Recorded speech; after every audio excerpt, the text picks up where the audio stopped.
Sean, welcome. Thank you for making some time to speak with us today. It's great to reconnect with you. Just to get us started, would you mind introducing yourself? Who you are, your business, and what it is that you guys do over at Turbotek.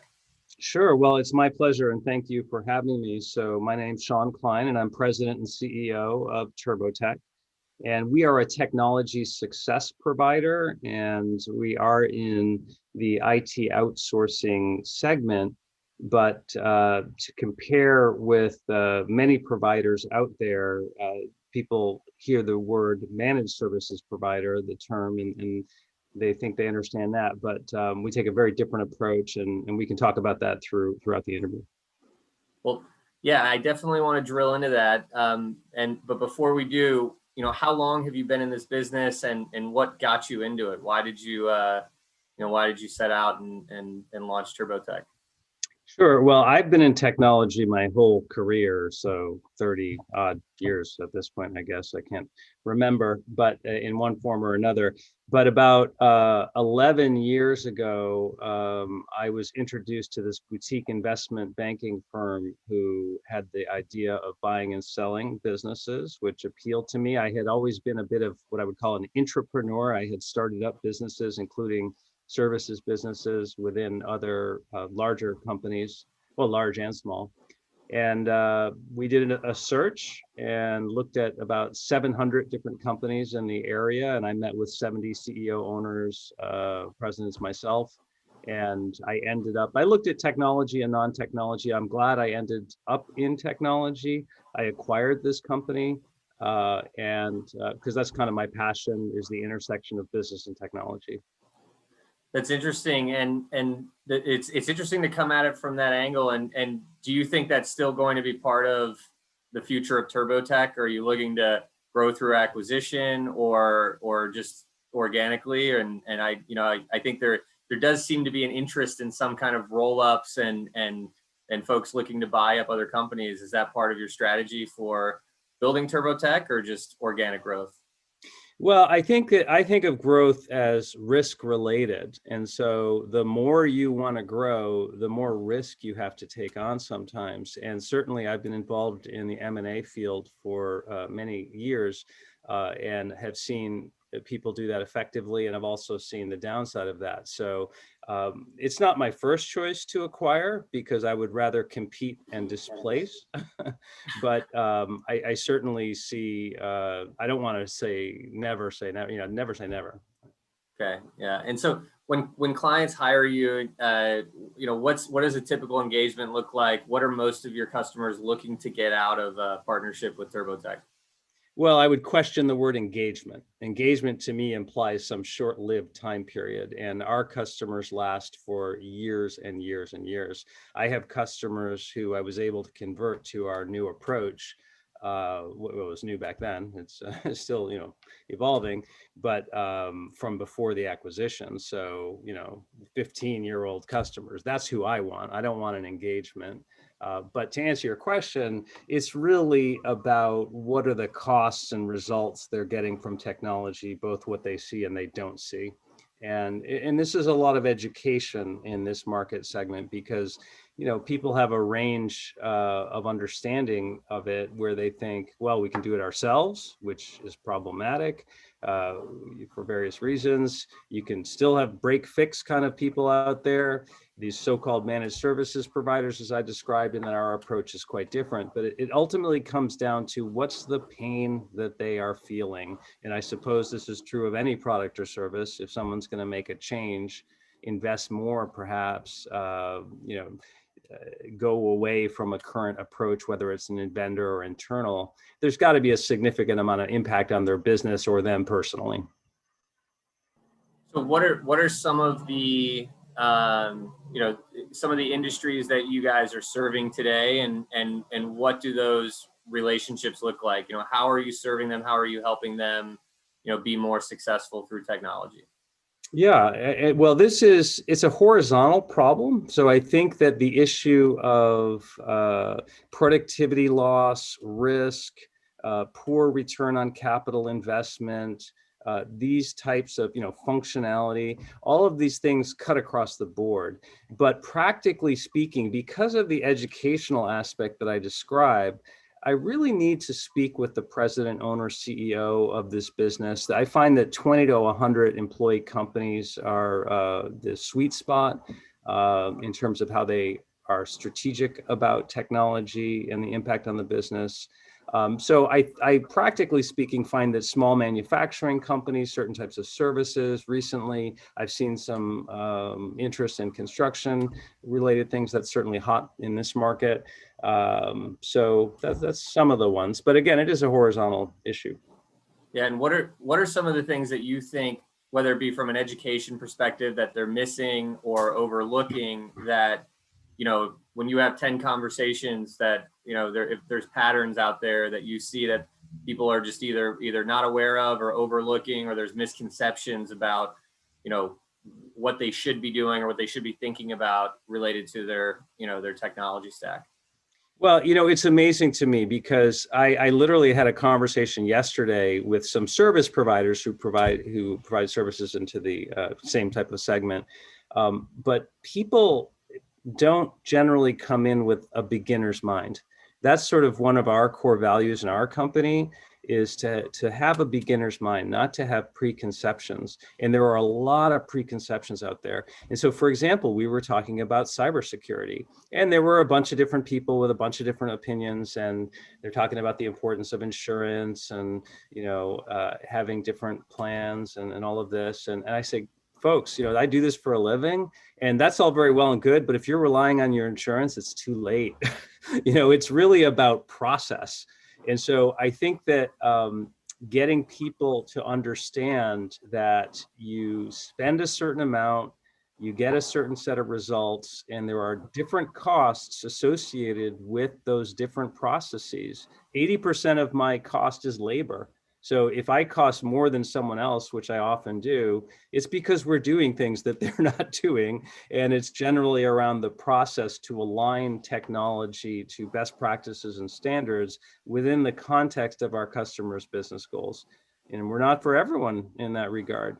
Some people don't want that. They just want someone who's going to fix their problems when they come up. But the problem they're going to have is they're going to have a lot more issues. They're going to lose productivity in their employee base. It's going to take longer to solve those problems when they do have them. And you're not going to see that on a P&L. That's an insidious kind of loss, because you don't get as much revenue and you have more costs than you would otherwise. So you're less profitable, you don't grow as much, but you can't point to IT because it's just your employees aren't getting done what they need to get done. If you drill into it, we have metrics to say, well, why is that? But most people do not do it. Most CEO, owners, presidents in this segment, they don't want to think about IT. They just want it to work. So the strategic one will recognize that they don't know how to do this. And if they buy into my logic, which I didn't create, but I execute, then they'll partner with us and we'll get good results. I love that around the beginner's mindset, and I can see that being valuable in many different aspects of just life in general, business of course, and especially in technology where we've all become so accustomed and comfortable with technology that we all feel like we've got some level of expertise, but the you don't know what you don't know scenario has to be like compounding inside of cybersecurity or technology or infrastructure, whatever it may be, given that, what you were doing 10 years ago, maybe the last time you took a look at it, has probably changed dramatically in terms of what you need to be doing today. Exactly. No, I mean, technology changes, the businesses change, all sorts of things change. And so, this is a common thing too. People say, oh, just audit my infrastructure and let me know what I need to do. Like I have this one guy I worked with for many years actually, and then he ended up buying into his family business and now he's running that. And for 3 times he said, oh, contact Sean and get him to sell you a server. And I have to keep telling them every time, this isn't going to solve your problem. A project is not going to solve your problem. That's why I react to that word engagement. And engagement is not going to solve your problem. It's a relationship. It's a process. And so finally, he hired this guy who gets it. He comes from a bigger company. He understands process. And now we're talking about, all right, let's talk about what your process is today, what, it could be, and what do you want? What results do you want? Yeah, no, that makes a lot of sense. I want to switch gears and look at kind of you and how you function just as a business owner, entrepreneur, and what are some of the things that either you've learned or practice. I know we touched on meditation before this started, so maybe you've got some chi that is helping you stay focused. But what are some of the things that you do, whether it be weekly, monthly, like what keeps you on track, what keeps you productive? How do you know that you're working on the right things? Like what are some of the habits, routines, things that you've picked up through the years that are part of how you operate? Yeah, I would say number one, it's developing command over your business. And I've had lots of help on this from lots of different people in many different segments. But the idea that, yeah, you want to plan, you want to have a goal, you want to have, it's so important to have a why. I'm reading this book by David Goggins. I don't know if you've heard of him. He was a Navy SEAL and he's this ultra marathoner, incredible guy. And every time he was doing something crazy like 100-mile race where he hadn't even prepared for it and his body's breaking down, he keeps asking, why am I doing this?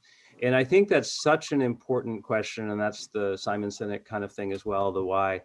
And so I think it's important to have that vision. And so I do have that vision because I do believe that these ingredient providers, these even so-called managed services providers, no offense to them, but if they're not really proactively, I'm not talking about deploying some tools and reacting to them. I'm talking about understanding their customers' businesses and really leveraging technology in that context.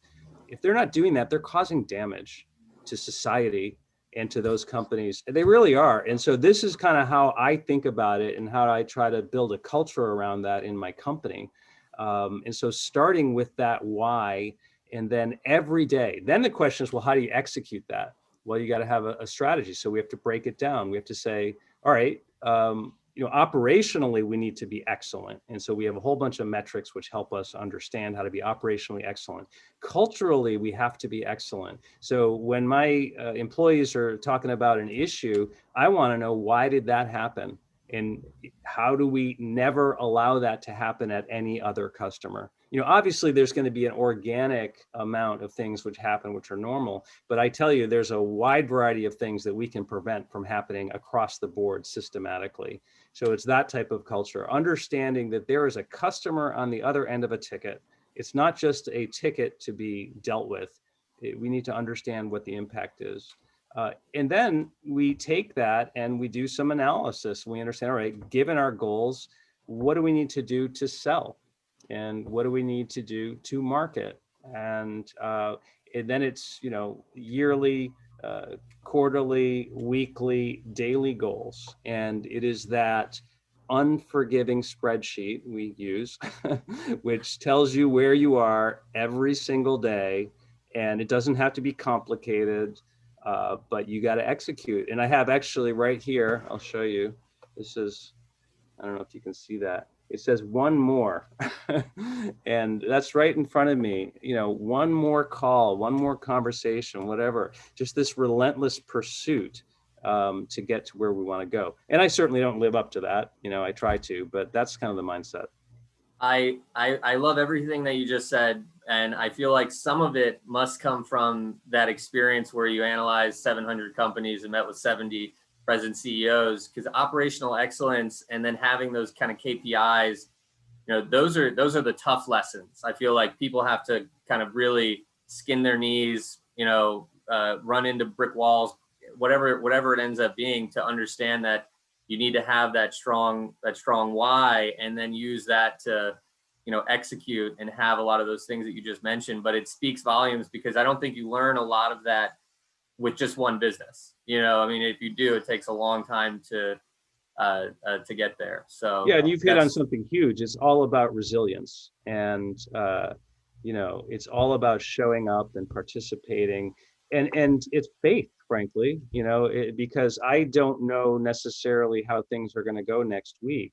But if I keep showing up and executing, I fully believe and have seen over the last decade or so that things happen. Good things happen eventually, and you can't always predict them. You can barely predict them, actually, but they happen. Yeah, no, that's great. It's good stuff.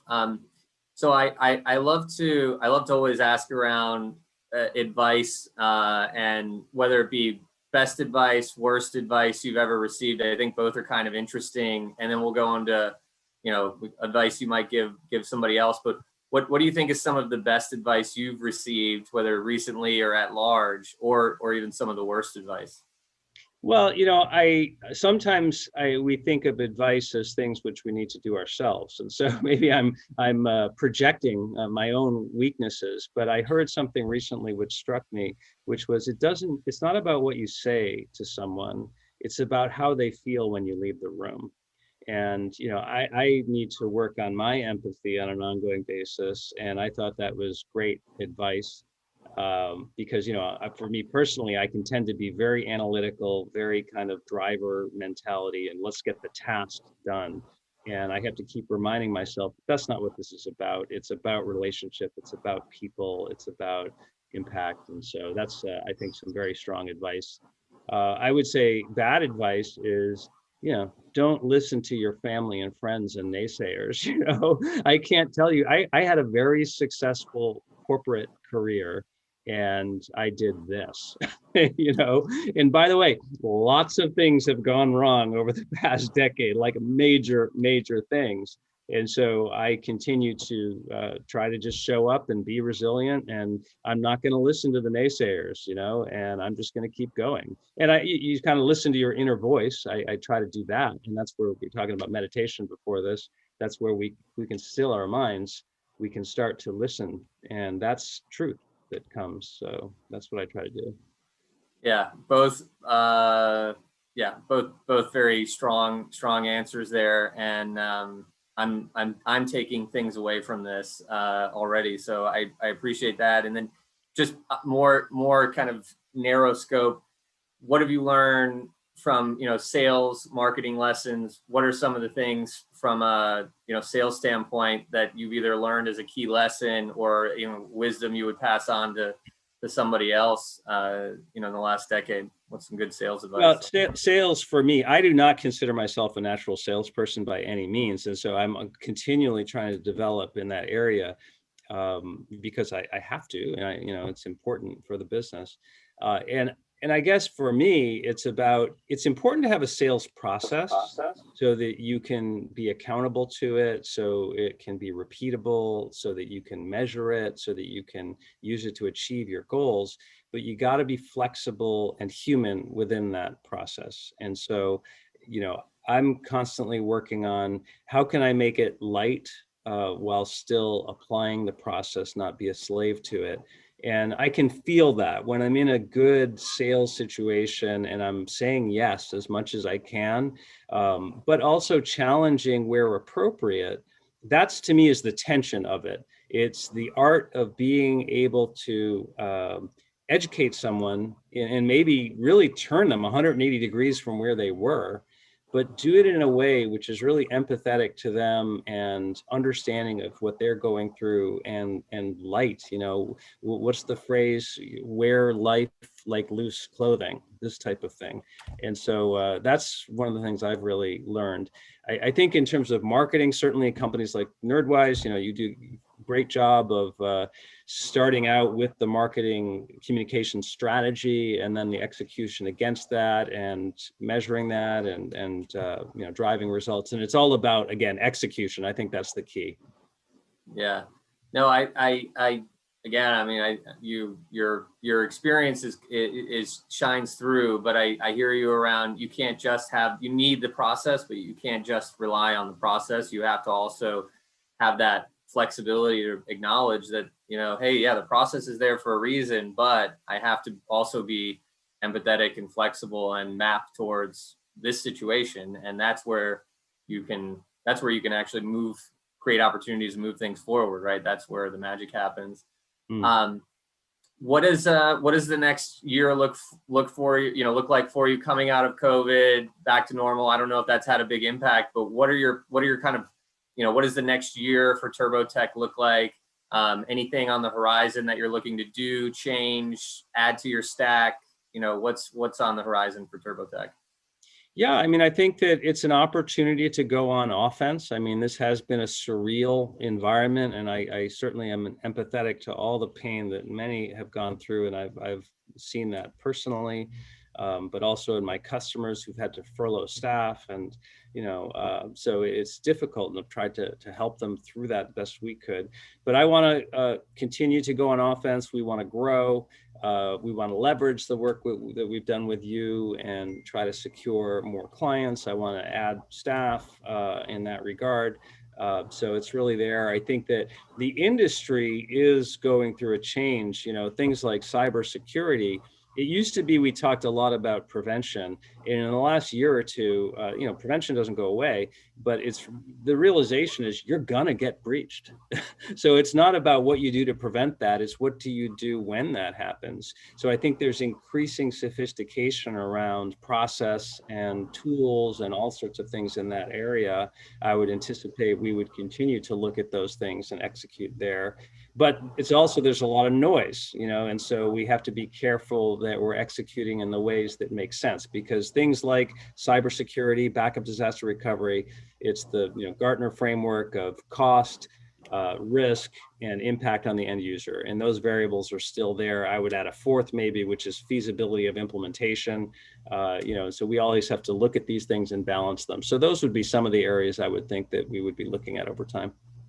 Awesome. Yeah. And kind of final thought here. I mean, for those people who want to get in touch with Sean Kline, Turbotek, what's the best way to get a hold of you? LinkedIn, website, email, or how should folks get in touch?